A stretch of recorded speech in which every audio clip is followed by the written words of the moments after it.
இந்த ரசம்லாம் வந்து நல்லா குளிர் காலத்தில் சாப்பிடாது சார், சூப்பராக இருக்கும். அப்படியா? அப்படியே சில்லுன்னு மழை பெய்யணும், இந்த ரசத்தை சூடாக போட்டு பிசைஞ்சு அப்படி அடித்தோம்னா அப்படி கும்புன்னு இருக்கும். இதை வந்து லைட்டாக கழுவிட்டு தண்ணியை வடித்து எடுத்துட்டு அப்புறம் லைட்டாக வறுக்கணும். வறுத்து போட்டால் ரசத்தில் நல்ல மணமாக இருக்கும். இப்போ மிளகு சீரகம் வறுக்கலாம். இப்போ ஃபஸ்ட் நமக்கு என்ன தேவைங்க? ஃபஸ்ட்டு 2 வெந்தயம், மிளகு 2 டீஸ்பூன், 2 டீஸ்பூன் மல்லி போட்டோம். ஒரு 6 வரமிளகா கொடுங்க. 2 டீஸ்பூன் சீரகம். ஸோ இது ஒரு ரசப்பொடி தான், ஃபைனலாக போடுறோம். Okay done. அந்த மணம் வர வரைக்கும் வறுக்கலாம். மிளகு சீரகம் நல்லா வறுத்து அரைச்சாச்சு. ரொம்ப நைஸாக அரைக்க வேண்டாம். செந்தாக்குனி கழுவி வச்சுருக்கிறோம், அதை வறுக்கலாம். அதாவது ரொம்ப தண்ணியில் இருந்தாலும் அடியில் அடுப்பில் ஒட்டிக்கும். ரொம்ப நேரம் தண்ணியில் ஊற போட்டுறாங்க.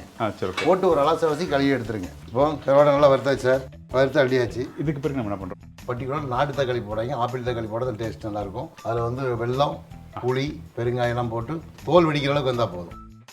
நைஸாக அரைச்சிருவோம். அது சும்மா ஒரு சுற்றுனா நல்லா நைஸாகிடும்.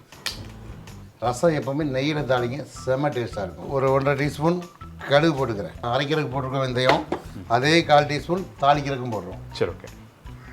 கடுகு பொடியிட்டு பொடிஞ்சது வரமிளகா போடுவோம். ஓகே. வரமிளகா போட்டதுக்கப்புறம் கருவேப்பிலை போடுவோம், கொஞ்சம் ரசப்பொடி போடுவோம். சரி, ஓகே. அரைக்கிறதுக்கு 7 வரமிளகா போட்டிருக்கிறோம், அதே 7 வரமிளகா பொரிக்கிறதுக்கும் போடுறோம்.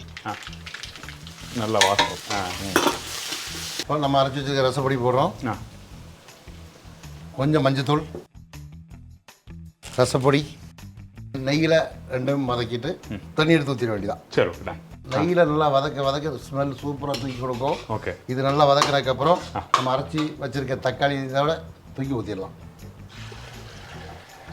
தேவைக்கேற்ப தண்ணி ஊற்றிக்கலாம். சரி, ஓகே.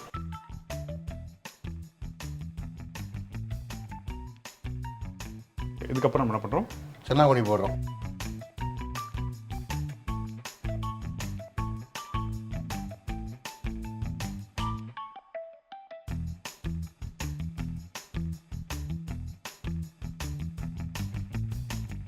இது இந்த ரசம் சொல்லும்போது பார்த்தீங்கன்னா நம்ம அதான் ரெகுலராக பண்ணுற பக்கம் இல்லை, டோட்டலாக வேறு. இது கண்டிப்பாக ஒரு புது அனுபவம் கிடைக்கும்னு நினைக்கிறேன்.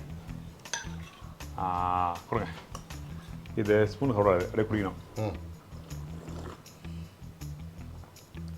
ரியலி பிரமாதம். தேங்க்யூ.